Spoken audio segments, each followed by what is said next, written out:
ఓం నమ శివాయ నమ. 2026 కర్కాటక రాశి ఫలితాలు ఫిబ్రవరి మాసం.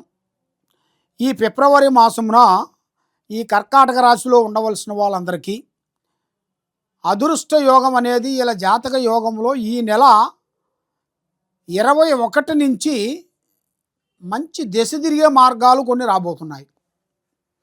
మళ్ళీ ఇలా యోగ నక్షత్రాన్ని బట్టి చూసుకుంటే ఎక్కడ పోయినా కూడా కష్ట జీవితమే. ఈరోజు ఉన్నది ఈరోజు లేదు అంటూ బాధపడే మనస్తత్వం కలిగిన వాళ్ళు ఏ కార్యక్రమైనా కానీ ఏ పనైనా కానీ అవలీలగా చేసేవాళ్ళు వీళ్ళకి ఏదో ఒక విధంగా కొంత డిస్టర్బెంట్ అయిపోతుంటుంది. మైండు మనసు ఆలోచన త్రికార శుద్ధి కరెక్ట్గా ఉండకోకుండా 10 నిమిషాలు ఉండాల్సిన మైండు 10 నిమిషాలు ఉండాల్సిన ఆలోచన యథావిధిగా మారిపోతుంటుంది. చెడమ తీరిక ఉండదు, దమిడ ఆదాయం ఉండదు. మరి ఇలా జాతక యోగాన్ని పెట్టి చూసుకుంటే చదువు పరంగా చూసుకుంటే మంచి చదువు మంచి ఆలోచన ఉంది. కొంత విదేశాల ప్రయాణాలు కూడా చాలా వరకు కనబడుతున్నాయి. కాబట్టి ఏ కార్యక్రమైనా కానీ ఏ పనైనా కానీ స్వహాశక్తిగా చేస్తేనే ఇలా జాతకం కలిసి వస్తుంది. మరి వీళ్ళు చాలామంది సొంతంగా చేసి నష్టపోయిన వాళ్ళు ఎంతోమంది ఉన్నారు. మరి మేము ఎంతో సొంతంగా చేసి మాకు తెలుసో తెలియక మేము కొంచెం నష్టపోయాము, మరి మళ్ళా ఇదే విధంగా మళ్ళీ పెడితే ఎలా ఉంటుందా అనేట్టుగా మనసులో చాలా వరకు సందేహాలు ఉంటాయి. ఈ కర్కాటక రాశిలో ఉండవలసిన వాళ్ళకి ఎదుటి వాడితో పని లేదు, వీళ్ళకి సొంతంగా చేయగలుగుతారు. కాబట్టి వీళ్ళకి ఎదుటి వాళ్ళతో కావాలి అనుకున్నట్టుకైతే ఒక పార్ట్నర్ను కలుపుకొని ఆ పార్ట్నర్తో పాటు దేవుడికి ఒక షేర్ ఇవ్వాలి. ఒక 100%లో వాళ్ళకి దేవుడికి ఒక 10% కానీ ఒక 10% దేవుడికి ఇచ్చి మిగతా 90% వరకు వాళ్ళు 50% తీసుకునేట్టుగైతే కలిసి వస్తుంది. లేదు పార్ట్నర్షిప్ పెట్టుకొని చేశారనుకోండి చాలా వరకు నష్టపోయే మార్గాలు కొన్ని కనబడుతున్నాయి. మరి వీళ్ళకి వ్యవసాయ రంగంలో చాలా వరకు అభివృద్ధిగా కనబడుతుంది.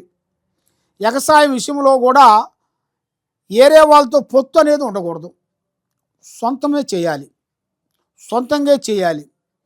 కాబట్టి భూమి విషయంలో పార్ట్నర్స్ ఉండకూడదు. వ్యాపార బిజినెస్లో కూడా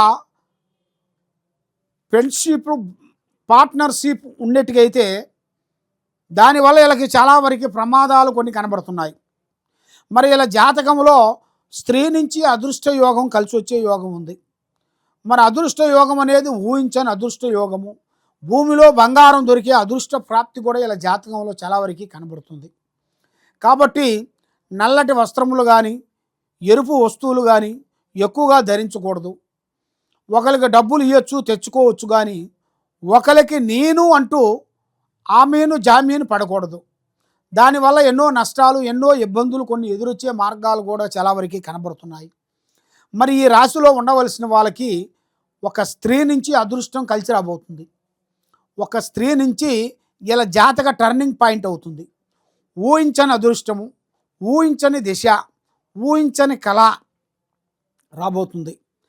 మరి అది అనుకోకుండా మీరు ఎలా అనుకుంటారో అది ఊహించుకోకుండా వచ్చే స్త్రీ నుంచి కలిసి వచ్చే యోగం అనేది ఇలా జాతకంలో చాలా వరకు కనబడుతుంది. కాబట్టి మీరు ఏ కార్యక్రమైనా కానీ ఏ పనైనా కానీ చాలా జాగ్రత్తలు తీసుకోవాలి.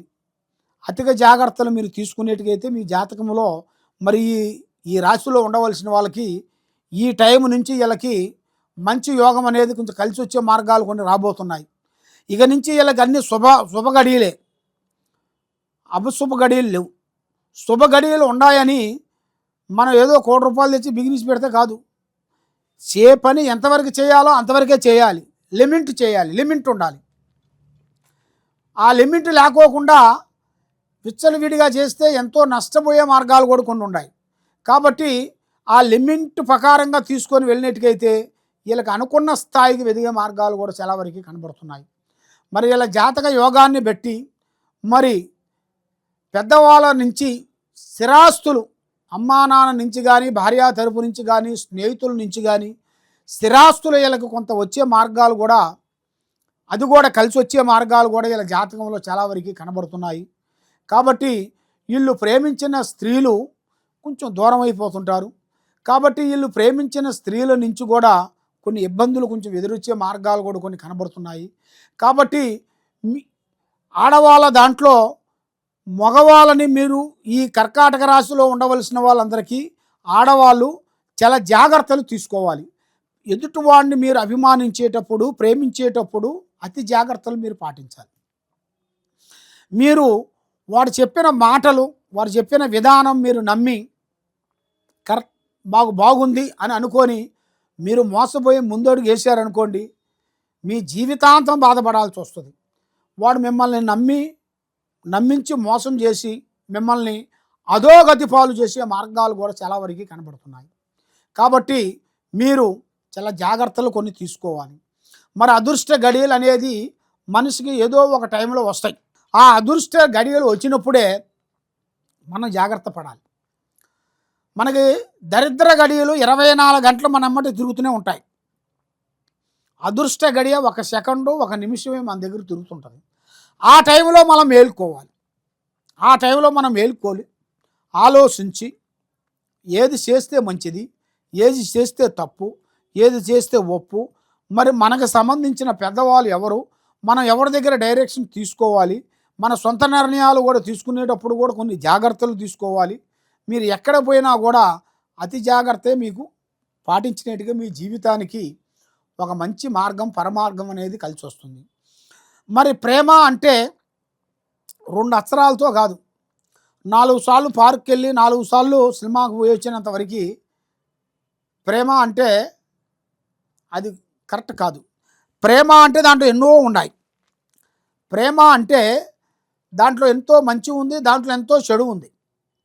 మరి మీరు ప్రేమించే స్త్రీలు కానీ, ప్రేమించే పురుషులు కానీ, పురుషులు స్త్రీలు కానీ మీరు ఆలోచించి ఏదైనా అడుగు వేయాలి. మరి మీరు ప్రేమించే ముందు వాళ్ళు చెప్పిన ఎమ్మటే ఓకే అనేది మీరు అనకూడదు. దానివల్ల మీకు ఎన్నో చికాకులు, ఎన్నో ఇబ్బందులు ఉంటాయి. అబ్బో మనకు దక్కకోకుండా పోతున్నాడు, పండు లాంటి మనిషి మనకి ఆ పండు మనకి దక్కకోకుండా పోతుంది అని చాలామందికి చాలా ఆలోచనలు, చాలా సందేశాలు ఉంటాయి. మరి ఈ చక్కని పండుని మనం ఎందుకు దూరం చేసుకోవాలి? ఐ లవ్ యూ అన్నాడు కాబట్టి మనం కూడా ఐ లవ్ యూ అందాం అన్నట్టుగా చాలామందికి కొన్ని ఆలోచనలు వస్తుంటాయి. కానీ ఆ ఆలోచనే మనిషికి దురాలోచన. ఆ ఆలోచనలు అనేది మీరు ఆ విధంలో మీరు పోవద్దండి. ఇప్పుడు ఐ లవ్ యూ చెప్పేవాడు వాడు సంవత్సరం దాకా మీ మీద అభిమానంగా ఉంటాడు. మీ మీద అభిమానం ఉండోడు సంవత్సరం కాదు 10 సంవత్సరాలు ఆగమన్నా అవుతాడు. మరి నీ మీద అభిమానం లేనోడు ఒక సెకండ్ కూడా ఆగడు. ఆ విధంగా మీరు ప్రేమించే ముందు వాళ్ళని ఆలోచించి వీడు మనకి తగువైనోడా, పెళ్లి చేసుకొని తర్వాత వాడు మిమ్మల్ని ప్రేమించి మీకు సంతానం వచ్చిన తర్వాత వాడు మళ్ళీ ఇంక వేరే స్టెప్లోకి వెళ్ళిపోతే అప్పుడు మీకు సుక్కలు కనబడుతుంటాయి. మనకు సుక్కలు పైన ఉంటాయి కానీ మీకు ఇక్కడ కిందే కనబడుతుంటాయి. ఆ విధంగా ఉంటాయి. కాబట్టి అంత దూరం పోవద్దండి.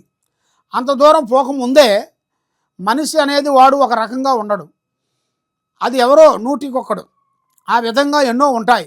కాబట్టి మీరు చేసే పనులు కొన్ని జాగ్రత్తలు మీరు పాటించినట్టుకైతే మీకు తెలిసిన పెద్దవాళ్ళ డైరెక్షన్ తీసుకొని, మాలాంటి గురువుల దగ్గరికి వచ్చి డైరెక్షన్ తీసుకొని మీరు ముందడుగు వేసినట్టుకైతే మీ జీవితాన్ని బట్టి, మీ యోగాన్ని బట్టి, మీ నక్షత్రాన్ని బట్టి మీకు మంచి రోజులు కొన్ని రాబోతున్నాయి. మంచి కార్యక్రమాలు మీకు అభివృద్ధి కాబోతున్నాయి. కాబట్టి మీరు చేయాల్సిన పూజా బలం, దైవ బలం, శనేశ్వరుని పూజించాలి. శని మహారాజును మీరు పూజించి ఆ శనేశ్వరుడు దగ్గరికి వెళ్ళి, మనకి దగ్గరలో ఉండాల్సిన శనేశ్వర టెంపుల్కి వెళ్ళి అక్కడ నూనెతో అభిషేకం చేసి, అక్కడ పసుపు కుంకుమ నూనెతో అభిషేకం చేసి ఎర్రగుడ్డ పచ్చగుడ్డతోని వేసి పూజా బలం చేసి జ్యోతులు వెలిగించినట్టుగైతే మీ మీద ఉండాల్సిన అష్టకష్ట దరిద్ర దోష నివారణ అనేది శాంతం అవుతుంది, మనశ్శాంతి అవుతుంది, చేసే కార్యక్రమాలు అభివృద్ధిగా అవుతాయి. కాబట్టి మరి మీరు ఎక్కడెక్కడో పోయి జ్యోతిష్యం చెప్పించుకొని నిరాశ చెంది ఉన్నారు కాబట్టి మీరు తప్పకుండా ఈ కింద పోయే నెంబర్ని తప్పకుండా మీరు సంప్రదించాలి. మా నెంబరు 9959432221. ఈ నెంబర్కి మీరు ఫోన్ చేసి మీలో పేరు, వయసు, గోత్రనామం మాకు పంపించినట్టుకైతే మీ పేరు బలాన్ని బట్టి, మీ యోగ నక్షత్రాన్ని బట్టి, మీ ఇంట్లో ఏముంది, మీ ఒంట్లో ఏముంది, మీకు ఏమి జరుగుతుంది, ఏమి జరగబోతుంది, మరి మీ ఫ్యూచర్లో ఎలాగ ఉండబోతున్నారో, ఏది చేస్తే బాగుంటుంది అనేది మీ జాతక యోగాన్ని బట్టి మేము చూసి చెప్పగలుగుతాం. సర్వో జనా సుఖినో భవంతు. ఓం నమ శివాయ నమః.